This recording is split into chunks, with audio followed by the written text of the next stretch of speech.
લાવવા જઈએ આજે તમે? આજે કંઈક અલગ અને મસ્ત બનાવીએ, એકદમ ચટપટું અને જોરદાર. અત્યારે ટ્રેન્ડિંગમાં ચાલી રહી છે વસ્તુ. તો ચલો મિત્રો, આજે રોની રેસીપી બ્લોગમાં સ્વાગત છે તમારું. તો આજે આપણી રેસીપીમાં આપણે અત્યારે ટ્રેન્ડિંગમાં ચાલી રહી એવી વસ્તુ બનાવીએ છીએ. તમે જોતા રહો અને કમેન્ટમાં કહેજો કે હું શું બનાવું છું. તો ચલો આપણે બનાવવાનું સ્ટાર્ટ કરીએ. તો અહીંયા મેં મમરા લઈ લીધા છે. મમરાને એકદમ આપણે થોડા એવા શેકી લઈશું, એકદમ ક્રંચ આવી જાય સરસ એવો અંદર મમરામાં. તો પહેલા આપણે સાદા જ કોઈ પણ મમરા હોય એ લઈ લેવાના છે. તો આપણે લઈ લીધા છે આ રીતના થોડા મમરા.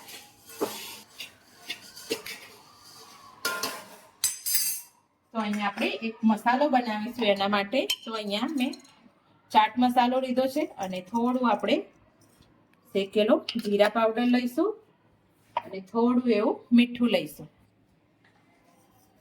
થોડું એવું આપણે મીઠું લઈ લઈશું અને થોડું આપણે નાખીશું લાલ મરચું પાવડર.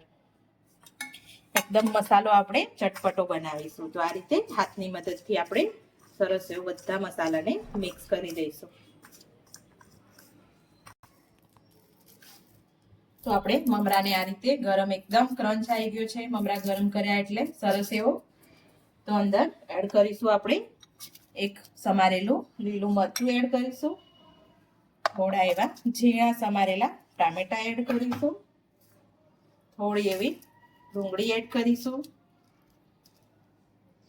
અને થોડી આપણે કાકડી પણ એડ કરીશું. અત્યારે ઉનાળાની સિઝન છે તો મસ્ત એવી કાકડી પણ અવેલેબલ હોય છે બજારમાં, અને કેરી છે એ પણ અવેલેબલ હોય છે, એ પણ એડ કરી શકીએ છીએ આપણે.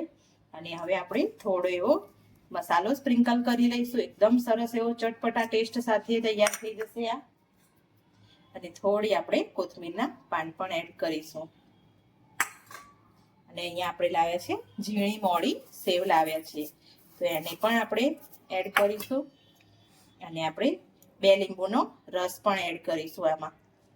તો એકદમ મસ્ત ટેસ્ટ આવશે અને એકદમ ચટપટો અને હળવો નાસ્તો. રાત્રે કંઈ પણ જમવાનું મન ના હોય અને આ વસ્તુ કરીને ખાવ તો એકદમ પાણી પણ એટલું જ પીવાશે અને પેટ માટે એકદમ ઠંડક આપશે એવો નાસ્તો. કારણ કે અંદર કાકડી છે, કેરી છે, ટામેટું છે, એટલે આપણને પેટને ઠંડક પણ આપશે. તો અહીંયા આપણે 2 લીંબુ નીચોઈ દીધા છે.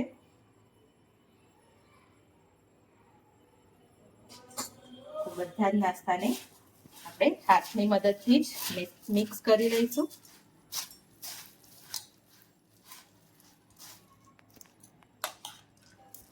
તો અહીંયા આપણું સરસ એવું બધું જ મિક્સ થઈ ગયું છે. મસાલો તમારે વધારે ઓછો તમારા ટેસ્ટ પ્રમાણે કરી લેવાનું છે. અને કોમેન્ટમાં કહેજો કે આ શું છે અને અત્યારે ફેમસ પણ ચાલી રહ્યું છે. તો આપણે હવે આને ડેકોર પણ કરી દઈએ. ચલો ગાંધી. તો આપણી ઝાલમુળી જે બંગાળની અત્યારે ફેમસ છે એ તૈયાર છે. તો આપણે એ રીતે પણ સર્વ કરી દીધી છે એકદમ સરસ રીતે. થોડી આપણે ઉપર સેવ એડ કરી દઈશું, ટામેટા.